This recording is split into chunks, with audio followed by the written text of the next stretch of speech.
میں سب سے پہلے یہ کہنا چاہوں گا کہ یہ ویڈیو ہماری ایک چھوٹی سی کاوش ہے۔ اگر آپ کو پسند آئی ہے تو ہمارا چینل ضرور سبسکرائب کریں۔ ہم فیس بک اور ٹویٹر پر بھی ہیں، ان کے لنکس ڈسکرپشن میں ہیں۔ اچھی بات کسی کو بتانا صدقہ جاریہ ہوتا ہے۔ آپ بھی اس ویڈیو کو شیئر کریں، ہو سکتا ہے آپ کے توسط سے کسی مجبور بہن بھائی کا بھلا ہو جائے اور تا قیامت آپ کو اس کا اجر ملتا رہے۔ اس لیے اس ویڈیو کو بہت شیئر کریں تاکہ جو کوئی ضرورت مند ہیں ان تک یہ پیغام پہنچ سکے۔ اور دوستو، اس ویڈیو کو سبسکرائب کرنے کے لیے یہ آپ سبسکرائب پہ کلک کریں گے اور اس کے بعد بیل کے آئیکن پہ کلک کر کے ہمارے چینل کو سبسکرائب کر سکتے ہیں۔ جزاک اللہ۔ محرم کے لغوی معنی ہے ممنوع، مقدس، حرام کیا گیا، حرمت، احترام والا، عظمت والا۔ یہ ان 4 مہینوں میں سے ہے جن کے بارے میں اللہ تعالیٰ نے فرمایا سورۃ توبہ میں ہے کہ بے شک مہینوں کی تعداد اللہ کے نزدیک جس دن سے اس نے آسمانوں اور زمین کو پیدا کیا اللہ کی کتاب میں 12 ہے۔ ان میں سے 4 حرمت والے ہیں۔ یہ 4 مہینے ذوالقعدہ، ذوالحج، محرم اور رجب ہیں، جو اسلام سے قبل بھی حرمت والے تھے۔ اہل مدینہ پہلے 3 مہینوں میں حج اور چوتھے میں عمرہ کرتے تھے، اس لیے ان 4 مہینوں میں جنگ و جدل مکمل بند ہو جاتی تھی اور امن قائم رہتا تھا۔ محرم کے مہینے کے کچھ خاص اعمال ہیں، وہ میں آپ کو بتاؤں گا اور ایک خاص وظیفہ بھی بتاؤں گا جو کہ آپ کی تمام پریشانیوں کو دور کر دے گا انشاءاللہ۔ سن 17 ہجری میں حضرت ابو موسیٰ اشعری رضی اللہ عنہ کے توجہ دلانے پر حضرت عمر رضی اللہ عنہ نے صحابہ کرام رضی اللہ عنہم سے مشورہ کیا۔ حضرت علی رضی اللہ عنہ کے مشورے سے حضور صلی اللہ علیہ وآلہ وسلم کے واقعہ ہجرت کو اسلامی سنہ کی ابتدا قرار دیا، چونکہ ہجرت مدینہ کا آغاز ذوالحج کے مہینہ میں ہوا تھا اور اس کے بعد جو چاند نکلا وہ محرم کا تھا۔ اس لیے حضرت عثمان رضی اللہ عنہ کے مشورے سے محرم کو اسلامی سال کا پہلا مہینہ قرار دیا۔ محرم الحرام اسلامی سال کا پہلا مہینہ ہے۔ محرم کا لفظ تحریم سے بنا ہے اور تحریم کا لفظ حرمت سے نکلا ہے۔ حرمت کا لفظی معنی عظمت، احترام وغیرہ ہے۔ اس بنا پر محرم کا مطلب احترام، عظمت اور فضیلت رکھتا ہے اور بڑا مبارک اور لائق احترام ہے، اس لیے اسے محرم الحرام کہا جاتا ہے۔ یوں تو محرم کا پورا مہینہ ہی مبارک ہے، مگر جس طرح رمضان کا آخری عشرہ پہلے 2 عشروں سے افضل ہے اور آخری عشرہ میں لیلۃ القدر کی رات سب سے افضل ہے، اسی طرح اس مہینہ میں عاشوراء کا دن تمام ایام سے افضل ہے۔ عاشوراء کا مطلب 10واں ہے۔ یہ دن چونکہ 10ویں تاریخ کو آتا ہے اس لیے اسے عاشوراء کہتے ہیں۔ اللہ تبارک و تعالیٰ تمام اشیاء کی طرح زمانے کے بھی خالق ہیں، اس لیے زمانے کو برا کہنے سے منع کیا گیا ہے۔ ہم اپنی عقل سے ایک زمانے کو دوسرے زمانے پر فضیلت نہیں دے سکتے۔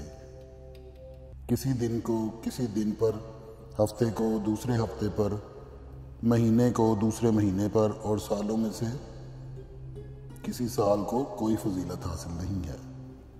تمام سال، مہینے، ہفتے، دن، گھنٹے سب لمحے یکساں اور برابر ہیں۔ لیکن اگر خود وحی سے معلوم ہو جائے کہ کسی زمانے میں انوار الہی اور تجلیات ربانی کا خاص نزول ہوتا ہے تو یقیناً اسے فضیلت حاصل ہوگی۔ محرم کو فضیلت حاصل ہے، اس کا بیان اور فضیلت کی وجوہات کا بیان ہوگا۔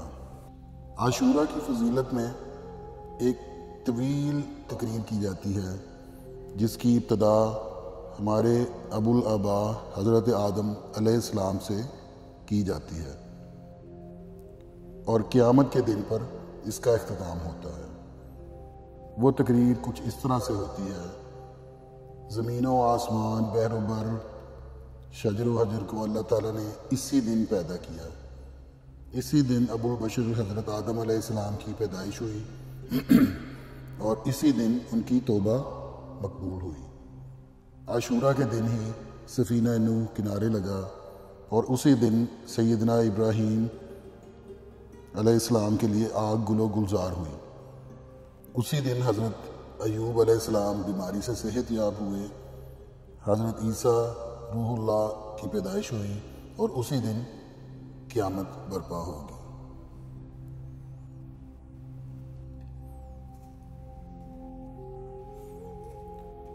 اب میں آپ کو ایک خاص وظیفہ بتانے جا رہا ہوں۔ یہ آپ اپنی ہر ایک مشکل کے لیے کر سکتے ہیں: دولت، عزت، اولاد، شادی، کسی کی محبت پانا، دشمن کو برباد کرنے کے لیے، یعنی جیسی بھی پریشانی ہو اللہ تعالیٰ کے حکم سے دور ہو جائے گی۔ آپ نے کرنا یہ ہے کہ محرم کے مہینے میں ظہر یا مغرب یا پھر عشاء کے بعد 2 نفل پڑھنے ہیں اور اس کے بعد 200 مرتبہ سورہ فاتحہ کا ورد کرنا ہے اور پھر دعا مانگنی ہے۔ پورے 30 دن یہ عمل کرنا ہے۔ انشاءاللہ مہینہ ختم ہونے سے پہلے آپ اپنی مراد پا لیں گے۔ عاشورہ کے دن کے کچھ اعمال ہیں جو 10ویں محرم کو ہی کرنے ہوتے ہیں، جیسے کہ روزہ رکھنا۔ حدیث شریف کی روح سے یہ روزہ گزشتہ 1 سال کے گناہوں کا کفارہ ہو جاتا ہے، مگر اس سے پہلے یا بعد میں 1 روزہ اور بھی رکھنا چاہیے تاکہ یہود کے ساتھ مشابہت لازم نہ آئے۔ اے اللہ، یہود و نصارہ کے طریقوں سے ہماری حفاظت فرما۔ مگر زبان پر یہ دعا ہوتی ہے اور جسم پر ان کا لباس ہوتا ہے، دماغ میں ان کے خیالات ہوتے ہیں، زندگی ان کے نقش قدم پر ہوتی ہے اور دل ان کے طریقوں سے متاثر ہوتا ہے۔ یہ قول و فعل کا کتنا بڑا تضاد ہے، اور خدا سے ہر نماز میں کیے ہوئے عہد کی کتنی بڑی خلاف ورزی ہے۔ نماز میں ہم خدا کے سامنے کہیں کچھ اور جبکہ عملاً ان سے دوستی اور محبت رکھتے ہوں۔ یہ طرز و عمل امت محمدیہ کی شایان شان نہیں ہے۔ اللہ تعالیٰ ہماری حفاظت فرمائے۔